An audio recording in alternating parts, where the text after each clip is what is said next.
দেওয়াল মুছতে এগিয়ে বাম, কিন্তু কেন হঠাৎ এমন দেওয়াল মোছার উদ্যোগ জানেন? জলপাইগুড়িতে লোকসভা নির্বাচনের প্রথম দফার ভোট সম্পন্ন হয়েছে গত শুক্রবার। আগামীকাল রয়েছে দ্বিতীয় দফার ভোট গ্রহণ অন্যান্য জেলায়, অন্যান্য কেন্দ্রে। ভোট যুদ্ধে জয় পরাজয় যেটাই হোক না কেন, দৃশ্য দূষণ প্রতিরোধ লড়াইয়ে এগিয়ে রয়েছে সিপিআইএম, তা বলাই বাহুল্য। অন্য রাজনৈতিক দলের আগে ভাগেই দেওয়াল লেখনী মোছার কাজ শুরু করেছে বাম।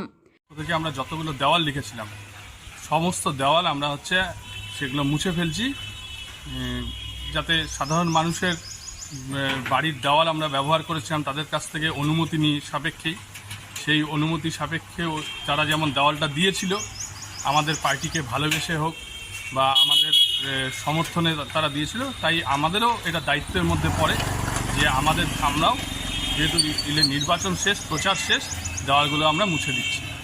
শহরের মধ্যভাগের ৬ নম্বর ওয়ার্ড জুড়ে রয়েছে সিপিআইএম সদর পূর্ব এরিয়া কমিটির দফতর, জেলা দফতর, ডিবিসি রোড, বেগুনটারি, কামারপাড়া এবং কদমতলার একাংশ এলাকা। জাতীয় কংগ্রেস সমর্থিত বাম প্রার্থী দেবরাজ বর্মনের উদ্যোগে দেওয়াল মোছার কাজ শুরু হয়েছে ইতিমধ্যেই। জলপাইগুড়ি শহরের ৬ নম্বর ওয়ার্ডের অন্তর্গত বিভিন্ন এলাকায় বাম প্রার্থীর প্রচারে লেখা দেওয়াল মোছার কাজ শুরু করে ইতিমধ্যেই প্রার্থীর সমর্থনে লেখা ২৫টি দেওয়াল লেখনী মোছা হলো বাম কর্মীদের উদ্যোগে। তার সঙ্গে প্রার্থীর সমর্থনে এলাকায় সমস্ত ফ্ল্যাগ ফেস্টুনও খুলে ফেলা হয়েছে। যদিও এখনও শহরের অনেক জায়গায় অন্যান্য রাজনৈতিক দলের প্রচার রয়ে গিয়েছে একই রকমভাবে।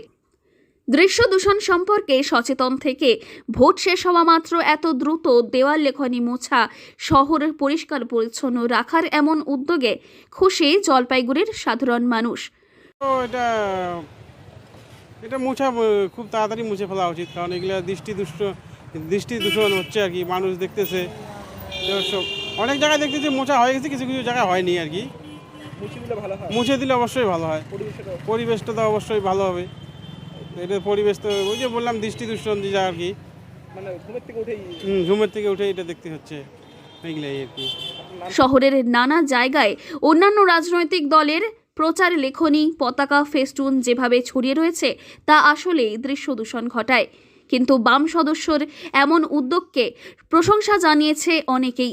বাকি রাজনৈতিক দলের হুঁশ কবে ফেরে এখন সেটাই দেখার। জলপাইগুড়ি থেকে সুরজিৎদের রিপোর্ট, লোকাল 18 বাংলা।